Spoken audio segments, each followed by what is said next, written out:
And we are live. Hey, Hey. folks. Thanks for joining us. I'm Bon Almagno, Publishing Director for Comic Experience Publishing. We haven't done a live stream in a little while, but want to come back on, especially as this week is the deadline for initial orders for the Mother Russia Winter Special. And so we've got the key creators involved with that book, Jeff McComsey, the creator, writer, artist, and Khoi Pham, who's contributed a really interesting variant cover. And love to talk about like the history of Mother Russia. It's been previously kickstarted, and what the genesis of this one shot is. But first, I just want to bring up to all of our retailers and our readers, thank you. Our first book, Stud in the Bloodblade #1, arrived in stores August 25th and has sold out a diamond.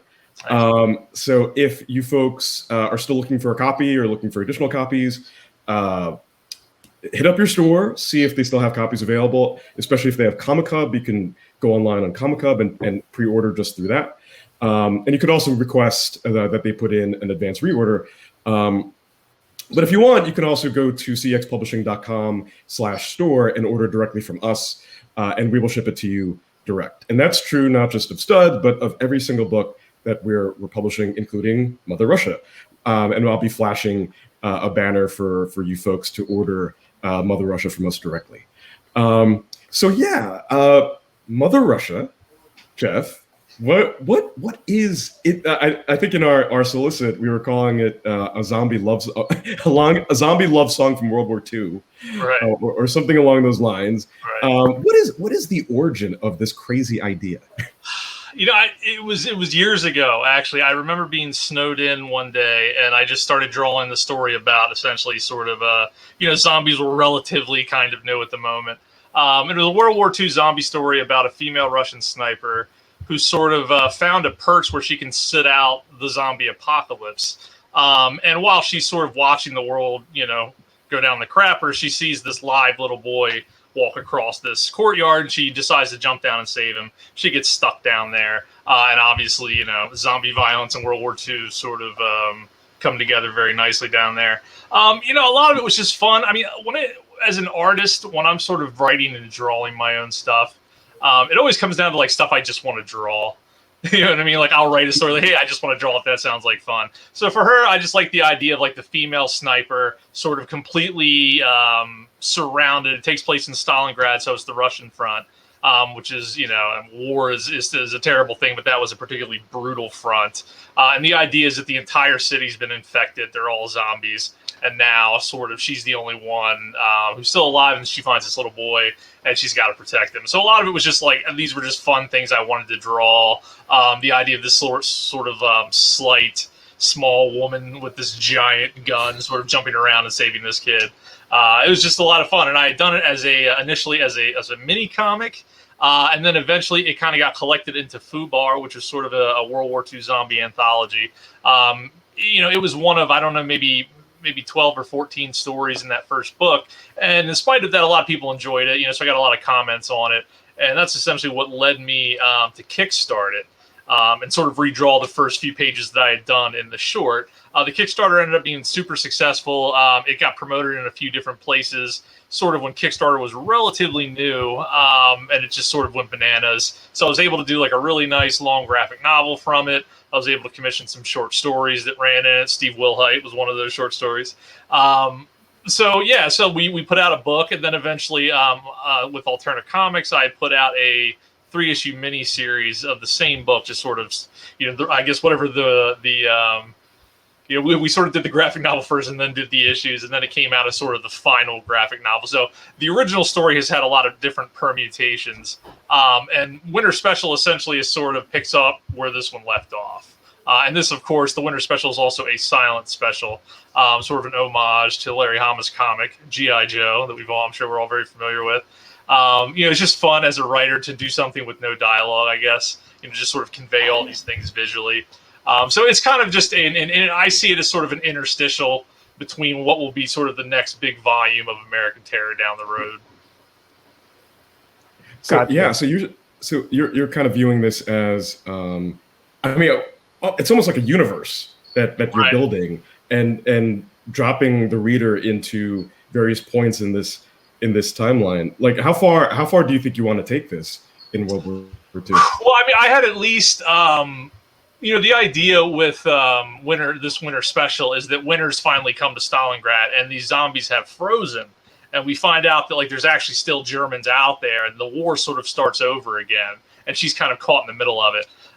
So the idea is that at least the idea that I had is that there was at least one more big novel that would happen sort of right after this, where essentially it goes back to, it's sort of a World War II story again. Where the zombies are sort of just part of the decor, right? They're sort of frozen. They'll play into it in one or two weird ways. But the fact is they're just sort of part of the landscape, and the war sort of starts up over again. Because the big part, I guess the big thing in the first miniseries was that she thought she was alone. It was just her and this kid. She finds one more survivor, but even that was sort of a rare occurrence for her. So to find out that like people have just been hiding out, just like she has, waiting for winter, and winter's sort of infamous in Russia as being, sort of the last refuge that they have whenever they're invaded, as winter eventually shows up and these armies freeze to death. So the idea is that sort of happens here in Stalingrad too, and then the war sort of starts back up. Do you see yourself like going like elsewhere in the world during World War II? There was to these folks? Mother Russia was I did two World War II zombie mini comics that eventually became sort of FUBAR, and one of them was called Sergeant Kilroy, which is a Eastern or European theater rather, World War II, very Sergeant Rock in a zombie apocalypse type scenario. I like the idea of sort of traipsing around this sort of zombie World War II world, if you will. So I've definitely had a couple of different inklings of ideas of different places to take this. Because one of the things with FUBAR, there was really no continuity. Writers and artists were basically just given a prompt like, hey, this is all about American history. Find me a piece, like just as an example, we did an American history volume. So find an instance in American history where you want to interject zombies. So there wasn't really connective tissue to it. Initially, with FUBAR. So I kind of like the idea of sort of baking some of that in there with Mother Russia. Finally. Are you a history buff, Jeff? Yeah, I would say definitely an armchair historian. I do, when you draw comics, you spend a lot of time sitting in a chair, not doing anything really besides drawing. I listen to a lot of nonfiction audiobooks. History, I would say I love Cold War stuff. I would say in the past year, I've kind of been working my way all the way through United Kingdom, British history, all the Henrys and all that other kind of stuff. Stuff straight. So and I would say that it's, for the stuff that I write for myself, it's definitely where I pull a lot of influences from, for sure. Yeah. Early story ideas, I guess. So it mostly sounds like the historical conflicts, right? Is that where definitely? And that was sort of the thing with FUBAR. Originally, it was strictly a World War II zombie comic. And that was sort of branched out. Like we had an American history volume, then there was a sort of a medieval volume, and then there was they all sort of centered around conflicts. I mean, it was just a natural fit, like, okay, guys with guns and swords and stuff, and then a bunch of zombies. It'll all, it'll all work out in the end, essentially. So that was a lot of fun with that, because a lot of the stories for me as an artist too, doing a lot of shorts, it was a chance to try out a bunch of different styles. Obviously to work with a bunch of different people, but just to sort of have fun. Because when you get tied into like giant projects, you can't really mess around with your style in the middle of like, sort of like a 6-issue thing or something. You've got to stick to it. So I like the idea of being able to jump around and try different stuff. It was really sort of, it was very formative, I guess, in my art and my writing too. I mean, FUBAR is a place where I would say a lot of my first sort of scripted writing stuff that I would actually hand to somebody else to illustrate was done for that project. So it was a lot of fun. And you were talking a little earlier, Jeff, about how because these soldiers, these zombies, have been frozen in place, they're almost like furniture, right? And sort of to transition into Khoi's variant cover, when you and I, Jeff, were talking about like, what kind of direction do we want to give to Khoi? Mm-hmm. Like you brought up this idea of them being furniture, right. And so like I ran it by Khoi, and this is what you came back with. And I guess, Khoi, can you talk a little bit about your process? With how you arrived at this? So my familiarity with Jeff's work, I'm a fan, right? And I love like going back to the FUBAR stuff, and Steve Wilhite, who you mentioned earlier, is a friend of mine. and I get this charm out of war, right? And I get this charm, like it's like FUBAR stands for, effed up beyond all recognition. Is that what it means? So it's like really gruesome. The setting is really gruesome, right? Everything is just like, wow, I'm gonna open this up and I'm just gonna see blood and gore. But there's a charm and a warmth to it, right? So when Bon, when you approached me with this, and it's like, Jeff's got this book, and here's the idea. I was like, well, this is perfect. This is exactly like I want to add to this, this message, right? This voice a little bit, like take my own spin, but still preserve Jeff's voice in it. So I don't know whose idea it was, but I think Bon, in your email, you said furniture, and then also like maybe Snow Angel, right? So and then like a snowball fight. And I was like, okay, I get the overall idea. You know what I mean? But it's like zombies. It's freaking cold, right? It's like it's just literally just cold and dead, but they're having fun, right? So like, how do we do that? So to me, it was the art direction and just my familiarity with what Jeff's trying to say that just sort of made this thing click very easily, right? And so to me, it's like, you know what, a kid's just like, open arms, throwing snow in the air, just carefree, like not even caring where it falls, right? So that was the intention with that particular motion. That action was like, I don't care, throw your arms up in the air, just like you don't care, right? Like like how it goes. So despite everything that's going on, boom, and the Snow Angel's there. It was important to capture that the zombies were stationary. So I really want to like pack on the snow like you did in your story. Like, I think that's brilliant, right? That's a tough one too. Like as an artist, it's like, what's the difference between a frozen zombie and a zombie who's standing there, literally nothing. You know what I mean? Literally nothing. So coming up with something like snow packed on, and you mentioned something too. In spite of the fact that these are at least when I would illustrate them, they were zombie comics, which by definition makes them horror comics. Yeah. But I'm not really a big sort of like gruesome, guts pulled out and all that kind of stuff. Like obviously there's inherently violence because of the subject matter. They're armed and things like that. But I find that like I tend to stray away from like, hey, it's not my goal to see somebody like ripped apart in these comics. I'm generally looking for something else. You know what I mean? Like something sort of exactly. And obviously, that's sort of the intended, not the threat to the audience, but like the idea that could happen to these characters that I'm fond of now. Like that's enough to keep people interested, I think. Yeah. But without sort of getting, and particularly with this comic too, with this winter special, it's very action packed, but I don't think it gets really gruesome per se. No, but this winter special is awesome. It's like really just captures, in my opinion, everything that what you're trying to say, right? Even describing it's like this coldness, this war, this death, but the cold is refuge. Right, like this layer of snow that freezes the bad guy, right? The protagonist feel a gratitude for it, right? And if you look at this cover, all credit goes to Jeff for that pink background, right? Because when I submitted it, it was all gray, right? And I really just want to focus on the central figures. Right, but that pink glow in the background really, okay, that's when I was like, let's push more of that pink glow out of the two characters a bit. And it feels like it just, to me, like it immediately gives it a sense of time of day. Yeah. Like I immediately feel like it's sort of that when everything's really sort of super cold, but it's also very pretty too. You know what I mean? And the message there too is that even though it's cold here, warmth is coming. Right. Right, like it's on the horizon and it's coming. Yeah, so to me, that's perfect. Like that really, like, this is your story, and you really get it, and I love that. I love when artists really get what they're trying to say. It's a fun one too. Like when you think about the other covers that we have, you know what I mean? We have the montage cover, then we have sort of the Larry Hama homage cover, and then this one it just strikes a nice tone. I think between the three of them. Yeah, it's a good I guess portfolio of covers, right? Together, the covers tell a story, right? Which is pretty wild. Yeah, what I love about just like all the covers, but especially like like the tone that you guys have hit with Khoi's cover is, when I think of Stalingrad, because I'm a pretty big history buff too, and whenever I think about Stalingrad, I think about, well, this is the most brutal, violent battle, or one of the most, of World War II.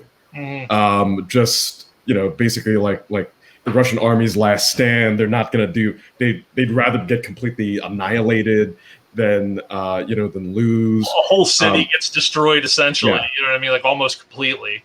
Yeah, and it's like, and yet it's like you somehow managed to find this moment of warmth, and then add on to that the add on to all that the zombies, and you somehow find a way to find this layer of warmth, and in its own way somehow makes it perfect for a for a holiday special. Right, right. Like Yeah, if yeah. yeah, like if Comic Experience is going to do like a holiday special, it would be a zombie love song in the midst of Stalingrad. Yeah, yeah. I was actually going for a like a Rockwell feeling, Right, right? right. I know, I can see that. That would But like here's a slice in Russian right, history. right. No, that's true. Yeah, I totally see that now, actually. One of the things that I liked about sort of this comic that rang true to me is at the end of the Mother Russia miniseries that originally came out, she gets this kid and she eventually has to get back to her perch, which is this church tower. She gets there and like she has, the idea is they have everything they need to wait out the apocalypse, right? Like they're stocked with everything. They're safe up there. And the idea is with this comic is that they finally figure out or are able to deduce that these zombies are now completely frozen solid, and she's comfortable enough to take the kid and a dog, a German Shepherd that they also have, down to play. And then, I don't know if you guys have kids or not, but like as soon as the snow starts hitting the ground, like they just get antsy. They want to go down there and they're just nuts. So I just like the idea of like they finally, and especially after being cooped up in like basically a church tower, they're able to go down there and run around and finally, again, snow angels and just run, like even the dogs doing zoomies. Like they're both, it's fun just to do them having this. Of course, things are going to go poorly eventually. That's just how drama works. But, at least initially they get to have a little reprieve and they have a little bit of fun. So that was fun. Like she's a ballerina. That's sort of part of her backstory before the war started. So she does a few moves to kind of stretch her feet or whatever. So, I'm a big fan. I don't want to give away the ending of it. I don't know if that's something we want to do, at least of this winter special. But I just like the idea of the note that it starts on, that everybody's sort of just relaxing and having fun. Yeah, and you get that. And what's amazing is it's silent, right? It really is. Everyone, like you said, everyone. I'm a huge fan of that Larry Hama Silent Snake Eyes issue, but this is but that's like action rescue, right?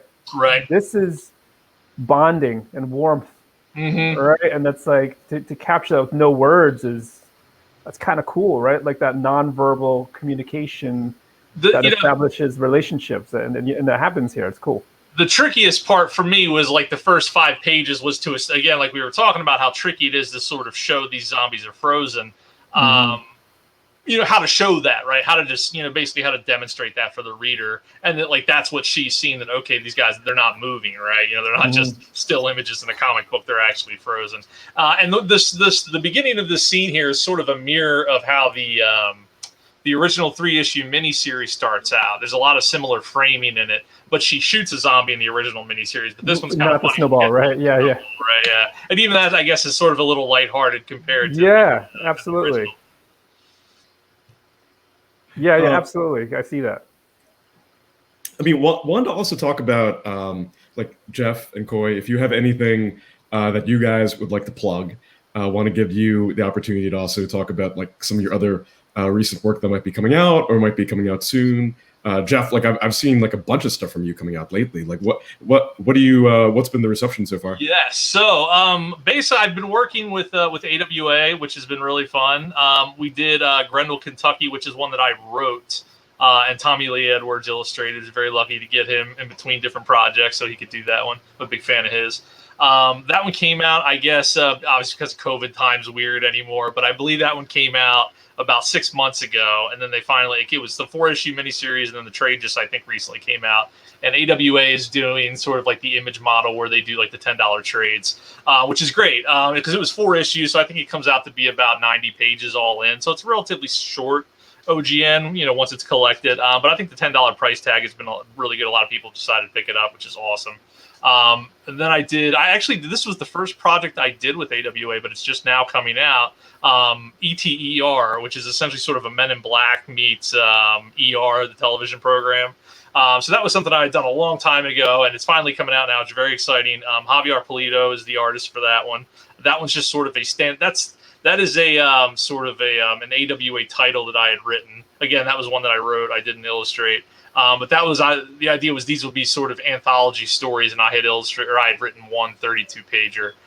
So that one's out soon. I think like very, very soon. It might even be like today. I know it's very imminent. And then I have another project I can't discuss yet, but there's another miniseries that I'm finishing up writing now that I think will be out with them in January-ish. It hasn't been announced yet, so I can't talk about it. But I think relatively soon that one will be that'll be coming out. It's sort of another crime story, but I don't want to get too much into it. But yeah, that's what I've been doing. Aside from a book that I kickstarted, probably a little over a year ago, called Wipeout. It's a sci-fi story. It's basically starts out as a standard. There's an asteroid heading towards the Earth. We've got to go out there and stop it. They send out a small team. The guy in charge of the team kills his team once they land on the asteroid.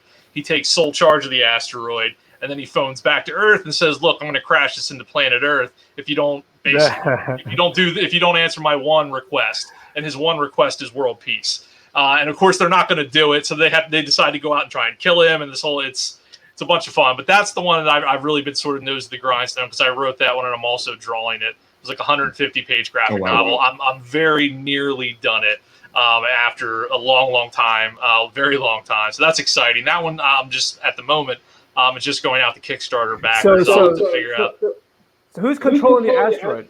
So basically, the asteroid is on. Right. In fact, and I love those movies. Like, unapologetically love Armageddon. But the idea is that they land the spaceship on it that has an engine attached to it that they'll fire at a certain point when it rounds Jupiter. And they'll use that gravity to basically shove it off out of Earth's orbit, right? So the idea is he has a certain amount of time on there. They caught this thing like years out, and he's landed on it, and he's in the ship. He's the only one in the ship. And he's basically radioed back and said, hey, he's basically lost his mind is what it comes down to. But he's in sole control. So he's either going to fire this engine, save Earth, or not. Based on his mood at the moment. So this, sets off a tizzy on Earth, and they've got to figure out what to do. And the whole thing is sort of about what happens when the worst people are in charge of the government, like absolute idiots. It's funny because it wasn't a political book when I started it, but it's the time period that I did it. It just sort of became sort of that. But the idea that like the people that are in charge on the ground aren't very smart, and the ideas that they come up with to try and stop this, it's just sort of a comedy of errors. It's the project that I sort of based it on is like a modern day retelling of Dr. Strangelove. I don't know if you guys have seen that, if you're familiar with that movie. I was about to say. Yes. So yeah, there's a bunch of big war, like one of the big gags in it is every time they go back to the war room, like there's more and more people there until eventually it's like a rock show of people just watching the world end in slow motion on these video monitors. But for me, it was just a lot of fun to do sort of like, and I have a plan in the first page. I'm going to basically apologize to anybody who knows anything about physics or stayed awake during physics in high school, because a lot of that kind of stuff has never really been like a big concern of mine. Like as far as my research for the science, I'm like, is it possible to shoot a gun in space? Yes, you can shoot a gun in space. You shouldn't, but you can. So that was enough sort of research for me to like, okay, these guys are armed to the teeth, just because it's sort of a, obviously they didn't need to take machine guns into outer space, but they have to because they're idiots, and that's sort of part of the idea. And that's sort of the irony of this character asking for world peace because he knows they'll never do it. Even though they're all together in one place, they all have a great reason to do it. It's just not in them. But yeah, so obviously that's a lot about Wipeout. But that one should be done, I think, in 2 months. And I got to figure out where to get it printed. Obviously, I'm going to talk to Andy about that in some capacity or another. But yeah, so that's a lot of stuff that I've been doing. It's been fun to write a bunch of stuff, over the past few, I guess, about a year. Like I said, I've done writing for myself and for friends and smaller projects, but to do some sort of official miniseries stuff has been a lot of fun. Yeah, I was going to say you were saying that the guy running the asteroid was crazy, but nowadays it feels like that's the most logical thing. Yeah. Right, the most logical thing to do with an asteroid. Thinking, right? Like to him, he's like, no, this is the last chance we'll get to do this. So yeah, so that's a lot of fun. And then sort of his foil on Earth is another astronaut who was the second choice to go lead this mission, but he didn't. So now he's got an axe to grind and all this different stuff. But yeah, no, so that one's fun. And that's just been a big all-encompassing project for me. I'm glad to sort of at least have the end in sight for it. So are you drawing any of these, Jeff? Yeah, so Wipeout is the one I'm writing and illustrating. So that one's sort of like, all, my sort of drawing process is like a 4-step process. It's just, yeah. So, after getting it written and then thumbnailed, and then I sort of worked on it about 30 or 40 pages at a time. So yeah, and you know how it is when you're just sort of like in those projects where there's a huge page count, you just kind of have to like lose yourself in it and like literally like compress like 10, 12 months of your life. You're like, what happened? I don't even know. Yeah, in it right now. Yep. Yeah, and Khoi, I guess, not to break any news, and we can't name or explicitly talk about the project yet, but it looks like you and some other creators are going to be working with Comics Experience Publishing down the road on something that I can't wait to announce. Yeah, super excited. Eventually announce, but really excited to give you and other collaborators a platform to further platform to show off your talents. But I guess among the stuff that you can talk about, what's been going on with you? Oh, let's start with mainstreamy stuff, right? So I've been doing stuff with Greg Pak on a Milestone relaunch book called Duo. So I'm doing a survey. You guys read Milestone when it launched way back in the day? Way back in the day, but my memory's not fresh. Yes. Yeah. Do you remember Zombie? Because I did not. I don't. No, I don't. Right? So Zombie was the Asian Milestone book. Oh, okay. And it's spelled with an X. Other than that, I have no idea what it's about, right? But this is, I'm calling it reimagining because working with Greg, it just felt like we were just making the whole thing up. Because I never read Zombie, I have no idea. But I'm going to stick with that. So reimagining of Zombie called Duo. So it's me, Greg, Scott Hanna on inks, Chris Sotomayor on colors, and we're 5 books done, right? We're working on book 6, and this thing has been done for a while because it was pre-pandemic. Right. Everything is like time out. But it's awesome. It's one of the best. It's like it's killer. I worked with Greg on Hercules back in the day, and this stuff it's up there. It's really good. And Chris's colors, it is like I'm super excited. And I hate to I've been previewing this damn thing. Can I say damn? This damn thing for like 2 years, right? And it's like but that's coming out eventually, right? That's going to be awesome. And I should say that's like the kind of team that I used to put together at Marvel. Like you, Scott, and Soto together. That's just chef's kiss. and then and Greg's no slouch, right? And so and Greg, of course, too. Yeah, right. So that's awesome. I'm doing a ton of covers. Marvel, a bunch of Star Wars covers for Marvel, covers for IDW, covers for Boom. Just really keeping busy with that. The stuff I'm talking about with you with the Comics Experience Publishing, doing a lot of mentoring stuff, right? So really, that's just like that's why I'm asking Jeff all these questions, because I just love when artists, especially the illustrators. I mean, writers are artists too. Like we're all artists, but like when illustrators really find their voice and just put it out there and just tell that story and to me it's like rising tide lifts all ships kind of thing. And so like to me, like more voices, you know what I mean? Let's like, hey, I'm a big fan of Marvel DC. I'm a big fan. The more people can do this, the more fans we get, the more for everybody, right? And plus, I'm a fan and I enjoy it. Right? And that's how I like to connect with people these days, right? Just like I'm trying to align my core values, and so I do a lot of that through the mentoring now. Like I just want to be supportive and just be a part of this community and help it grow. So that's a big part of what I do these days. I really enjoy that. But also Heather and I, my wife, we do a lot of volunteer stuff, and one of the places we're volunteering is a spring festival here. But one of the people there has started this thing called the Boston Legacy Foundation. And what that is there's a Black American who fought in World War I here, speaking of the wars, right? He was a doctor, so one of 104 African-American doctors that served in the war. And when he came back, he took his learnings from like the ambulance corps there and created an ambulance corps here in our town, like this area, Lansdale area in Pennsylvania. He started a medical practice, and he also started the hospital, which is now Abington Lansdowne, Jefferson, that's like 8 names, whatever it is, that's the hospital, right? And the only thing that commemorates him is the nurse he worked with, which we're convinced was his significant other, right? Mabel Reed.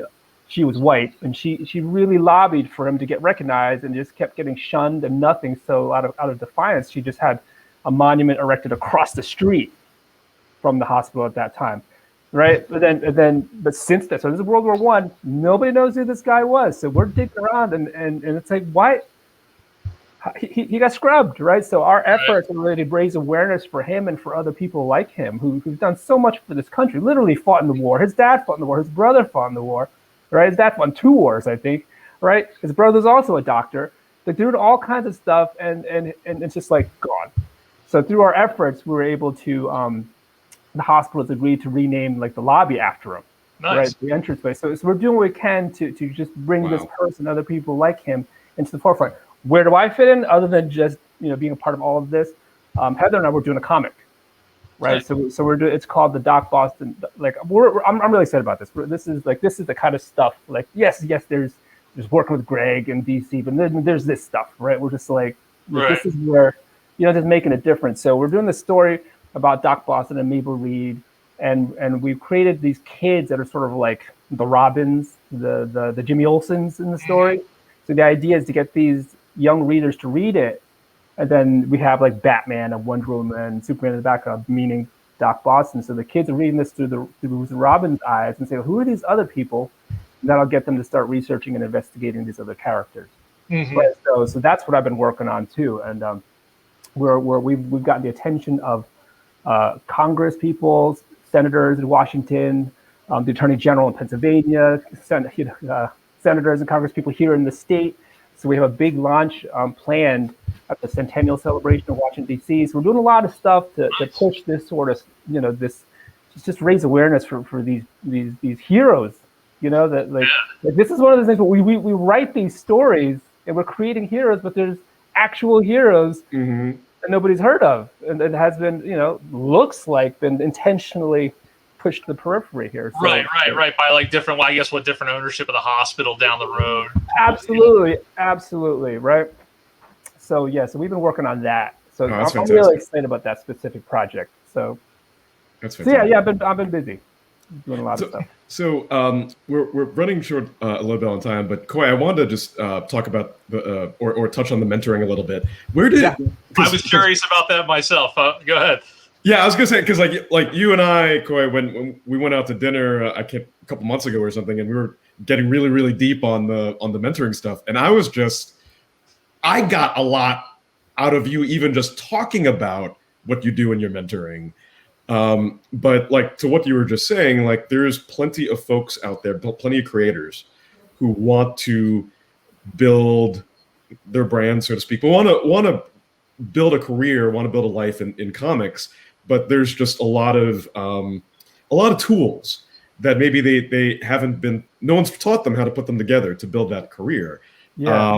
Both just in terms of like life, but their mind, their emotions, their soul, their passions. And it's just really fascinating, like talking to you about that, because you want to be one of those guys who brings that out of people and helps them put that stuff together and build the life that they want to build. And how do people get in contact with you about that? Is it they can go to my website. It's just khoipham.com. Get it through there, because what I see a lot is in this world we live in, it's already negative enough, right? But when it comes to us creators, before we ended up where we are now, you can't make it. It's it's really competitive, and you should stick with your other job. And it's just so much. People are well intentioned sometimes, most of the times, I don't know, but the message is always like out of caution. Oh no, don't do this. So we're kind of like, we make these agreements with ourselves, and ultimately we don't trust ourselves anymore, right? So my big job, I find, is like, hey man, I'm in your corner, man, in a gender neutral term, right? In a sense, like I'm in your corner. You hear all the naysayers. There's enough of them out there, all right? But I believe that you have the answers within you to figure this stuff out, right? And you just need someone to talk to, right? And then obviously there's skills transfer, like, how do I get this perspective straight, right? Right. But before I even dive in, I'm like, okay, well, what's the point of your story? What's the point of this panel, right? What are you trying to say? And then we'll dig further. Well, then that calls for this, that calls for that. right? So it really is. But I don't even tell them. It's crazy. I just sit there and I just ask a bunch of, the 5 whys. Right? I just ask a bunch of questions and I say, well, maybe I should do this. Well, I think if I did that, okay, done. Like you figured it out. Good job, right? And that's what gets it going, right? It's like I can teach people how to do stuff, but I've learned that just teaching them doesn't create that ability to be independent and figure stuff out yourself and believe in yourself. And it's kind of like, you know what? I can do this. I can do this. All right. I don't actually need someone to teach me. That's not the same thing as like going to knowing where to get help, to get your answers from. But yeah, but it's cool. Like that's the stuff I do. So it's really neat because a lot of times it's like it's the confidence, right? Mm-hmm. Like if everybody could be like Jeff, that'd be awesome, right? Where it's like you know what you want to say, you can draw it, you script it for someone else, but you know what I mean? Like if you don't know it, you'll figure it out. Like that's what I see, right? Like I don't care if I don't have an artist, I'll figure it out, or I don't have a writer, I'll figure it out. I don't know which came first for you, but I can see it's like, you know what, I'll just figure it out, right? And I don't know what support system you had, right? But to be able to do that on your own is awesome. But most people need help to kind of overcome that sort of, you can figure this out, you can do it, right? Especially with comics too. I feel like comics is one of those things where, like you were saying, you don't necessarily need to teach these people how to draw, right? They've got, they already like to draw if they're already sort of at your doorstep. Absolutely. It's more about getting them confident enough to make comics, For me, it's a lot of like process stuff where like, teaching them to do a thumbnail and just sort of seeing that's a big thing. Like I've designed these thumbnail books that I do all my my thumbs in. And they're just little tiny gridded out notebook size sketchbooks. And I feel like once I get that drawing in there, it suddenly isn't, no matter what happens, if I like that thumbnail, I can turn that thumbnail into the page. I just got to enlarge it. So it's like just getting over those mental blocks, I think is huge. Absolutely. I mean, you're right, because like I talk to people and it's like, listen, I listen to podcasts, all kinds of podcasts and self-help stuff, and I listen to artist podcasts. And in terms of sheer ability, and I used to be a lawyer, I will debate anybody on this, right? In terms of sheer ability, comic artists are up here, all right? Comic artists can draw anything. All right, and then you gotta have a huge lexicon.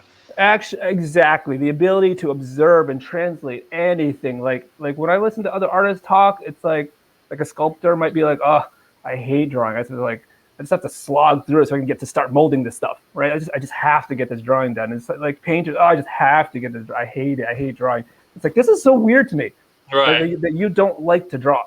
Right. Yeah, and that's the thing about making comics is you really have to like to draw. Like I feel like that's one of the bottom lines. Even if you've got a really relatively simple style, you've got to you got to like drawing through problems. You know what I mean? Like just sort of sketching, whatever you want to call it, getting eraser dust all over you. Or nowadays, I would say 90%. I teach at Pennsylvania College of Art and Design a few classes that are sort of comic based. And a lot of it's all iPads now. You know what I mean? Like everybody's sort of, which is fine. I work probably half digitally with my art. It's sort of one half pencil, and then usually the finishing stuff like the inks and the values or colors and stuff are digital.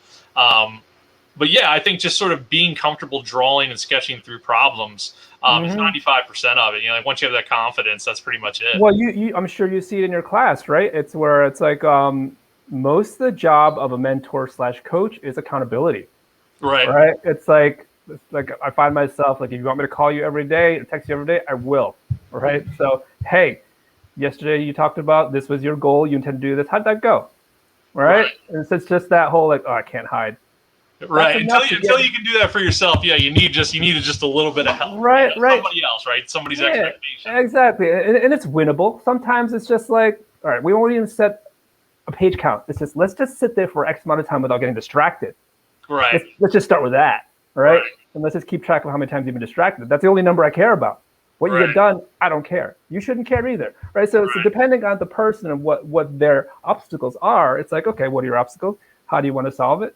And do you think you should be like, and they'll say, oh, I need to get up early and start dribbling the basketball. All right. Well, then I'm going to call you. Make sure you get up because that's your plan. Right. I mean, that's your idea. You know what works best. So let's do what you just said. So a lot of it is like that sort of stuff. But I mean, it's that's what I do. And you see that in your class. And in terms of ability, comic artists, got it in spades. It's just the mind stuff, the discipline, all the other stuff. Yeah, I'll definitely say that, like, over the years, whether, I've been an editor or talent scout or talent manager, just being the tip of the spear of the huge pool of comics talent out there.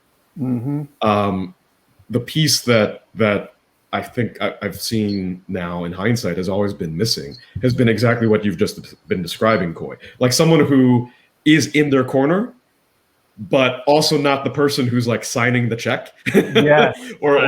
Because like something that you think might be able to get you there, right? Like something completely removed from that, like purely from, again, just a mental. Oh my gosh. Yeah. That's always conversation. Obviously, always. It's a good percentage of the first conversation. Well, can you introduce me to so-and-so? And I was like, guys, listen. Absolutely not. I will tell you. I will tell you what happened. All right. And I will introduce you. And 10 out of 10 times they'll be like, oh, that's nice. What are you doing, Khoi? Are you busy? Like that's all they see. Like I can introduce you, but all they see is me. Right? It doesn't help you. It doesn't help you. Yeah, so you can't do it for them. And it's almost a cliche at this point, but you have to do something that they'll come across, right? You have to give them something like, hey, I did this, and they've got to like it, right? Like there is really no short in between that nowadays, I think. I go even further, right? I will happily introduce, but I'm going to introduce someone, and it's going to go like, oh, hold on. You know Jeff McComsey? I've been trying to reach this guy forever. Thanks to the introduction. Let me talk to Jeff. That's how it needs to be. I will gladly make the introduction, but if it's not like that, then it's just not worth it. It's just not worth it. Right. And, you're doing them a disservice, but I mean, especially if personally they're not ready yet. You know what I mean? And that can be for, 100 different reasons, you know what I mean? Like, or even if it's like, hey, people, obviously editors have different wants and needs for different projects, and there's 100 different things that go into it. And also, too, I feel like if you introduce them too early, it's like that can really hurt, right? When they're like, yeah, no, I'm, no, thank you, pass or whatever. I think especially if you're not there yet, that can be really bad. Well, here's how it goes. I don't. It's if the editor wants it, then it's funny because it's not like what. Arguably, I wasn't ready when I started working. Right. Right. That's not, I mean, obviously with myself, but yeah, no. Right. Right. So what I'm seeing is what I'm. It's like if I have 1 million followers and I draw like crap, I'm still getting hired, right? Right. So it really is. It really is. Ooh, I've heard of you. I like what you have to say. That's it. I make the introduction. It's like you've already heard of this person. Done. You're welcome. There you go. Right. Hash it out. Right. So in terms of being ready, I don't know what that means because, but to me, I do know moving books. Right. I do understand, having a following, having a voice, having notoriety, having recognition, being a trusted name in the interwebs, right? Like all of that matters, right? So you see, right? So that's what I'm trying to position people to understand, right?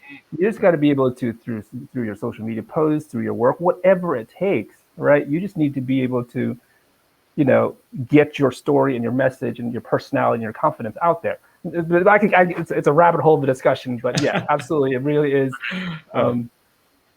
That's awesome, Khoi. Thanks so much again, folks who want to explore that part of Khoi's life. Go check out khoipham.com and reach out to him if you might be interested in any mentoring. I think you folks all just got a taste of it a little bit. But yeah, so I think we need to wrap up. So thanks, guys, for your time. Folks, retailers, readers, Mother Russia Winter Special is really going to be a special book to get a hold of later this year.